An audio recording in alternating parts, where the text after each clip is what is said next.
तो चलिए आज के इस नए एक्सप्लेनर में सीधे मुद्दे पर आते हैं। सोचिए, एक छोटा सा शहर और एक स्कैम जो पूरे 1550 करोड़ का हो। सुनने में किसी हॉलीवुड हाइस्ट मूवी जैसा लगता है ना, लेकिन ये बिल्कुल सच है। गुजरात के राजकोट से एक ऐसी खबर आई है जिसने पूरे देश के साइबर सिक्योरिटी सिस्टम की नींद उड़ाकर रख दी है। हम बात कर रहे हैं एक massive multi state cyber fraud की। इस एक्सप्लेनर में हम स्टेप बाय स्टेप डिकोड करेंगे कि आखिर कैसे एक छोटे से शहर से शुरू होकर इस नेटवर्क ने 1550 करोड़ रुपए का एक इतना बड़ा जाल बिछा दिया। Okay, let's dive into this. ये नंबर देखिए, 1500 करोड़ रुपए। आई मीन सीरियसली, ये कोई छोटी मोटी रकम नहीं है। पुलिस इन्वेस्टिगेशन में जब इस फ्रॉड के टोटल ट्रांजैक्शंस का खुलासा हुआ तो सच में सबके होश उड़ गए। 1500 करोड़ रुपए का लेन देन एक इल्लीगल नेटवर्क के जरिए हो रहा था। ये स्टैगरिंग अमाउंट ही अपने आप में इस बात का सबूत है कि ये किसी आगे पीछे घूमने वाले छोटे मोटे स्कैमर का काम नहीं था, बल्कि एक हाईली ऑर्गेनाइज्ड और वेल प्लान्ड सिंडिकेट का पूरा ऑपरेशन था। अब आता है इस पूरे खेल का सबसे इंटरेस्टिंग पार्ट, एपीएमसी का लूपहोल। यानी कैसे इन स्कैमर्स ने एग्रीकल्चरल मार्केट्स को अपनी ढाल बना लिया। आपको क्या लगता है, आजकल के साइबर क्रिमिनल्स अपने पैसे छुपाने के लिए टेक स्टार्टअप्स या शेल कंपनीज बनाते होंगे, राइट? Actually scratch that. इन लोगों ने एक बिल्कुल अलग रास्ता चुना, एपीएमसी यानी agricultural produce market committee. Simple शब्दों में कहें तो ये वो मार्केटिंग यार्ड्स हैं जहां हमारे किसान अपनी फसल बेचते हैं। है ना एकदम माइंड ब्लोइंग? इन हाईटेक साइबर क्रिमिनल्स ने किसानों का नकाब पहना और खेती बाड़ी की इस ढाल के पीछे 15 अलग अलग प्राइवेट बैंक अकाउंट्स खोल दिए। खेती से जुड़े अकाउंट्स होने की वजह से शुरुआत में किसी को इन पर शक ही नहीं हुआ। Now what's really interesting about this slide is कि आखिर उन्होंने इन स्पेसिफिक एपीएमसी अकाउंट्स को ही क्यों चुना? यहाँ आता है हमारे सिस्टम का एक बहुत बड़ा लूप होल। देखिए, जो हमारे स्टैंडर्ड अकाउंट्स होते हैं उन पर जीएसटी और टीडीएस के बहुत सख्त नियम लागू होते हैं। हर छोटी बड़ी ट्रांजैक्शन पर सिस्टम की नज़र होती है। लेकिन एपीएमसी अकाउंट्स तो स्पेसिफिकली एग्रीकल्चर सेक्टर को सपोर्ट करने के लिए होते हैं ना, तो इन पर ये स्ट्रिक्ट टैक्स रूल्स ठीक उसी तरह से लागू नहीं होते। स्कैमर्स ने बस इसी छूट का फायदा उठाया और आम बैंकिंग सिक्योरिटी के राडार के नीचे से बड़े आराम से निकल रहे। तो अब सवाल उठता है कि इन अकाउंट्स में पैसा आ कहां से रहा था। चलिए देखते हैं फंड के इन 3 स्रोतों को, यानी इस इलिसिट मनी की कैटेगरीज को। इस एग्रीकल्चर शील्ड का फायदा उठाते हुए आखिर किस तरह का इलीगल पैसा हाइड किया जा रहा था? राजकोट रूरल के एसपी विजय गुर्जर के इन्वेस्टिगेशन के मुताबिक यहां 3 अलग अलग तरह के इलीगल फंड्स चैनल किए जा रहे थे।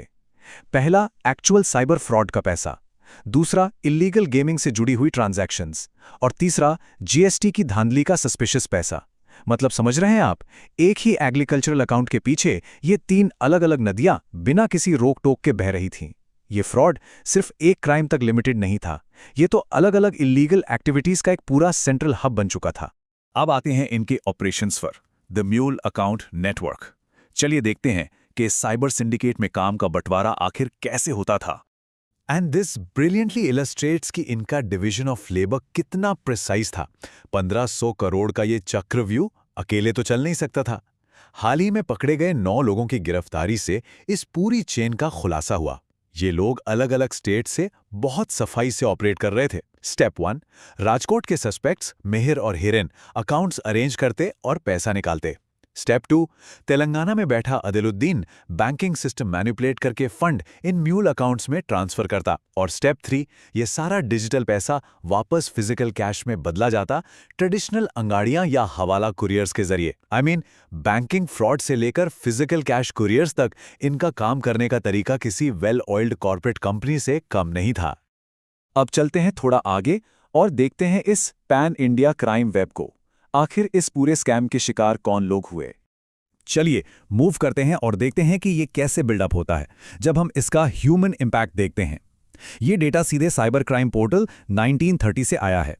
अब आप यहां एक अजीब चीज नोटिस करेंगे। बे स्टेट गुजरात में सिर्फ 21 कंप्लेंट्स दर्ज हुई, जिसमें करीब 2.94 करोड़ रुपए इन्वॉल्व थे। लेकिन बाकी राज्यों का हाल देखिए, 159 कंप्लेंट्स और लगभग 20.21 करोड़ रुपए की ठगी। भले ही ये गैंग गुजरात के एपीएमसी लूप होल्स को एक्सप्लॉइट कर रहा था, लेकिन उनका नेटवर्क, उनका शिकार करने का जाल पूरे देश में फैला हुआ था।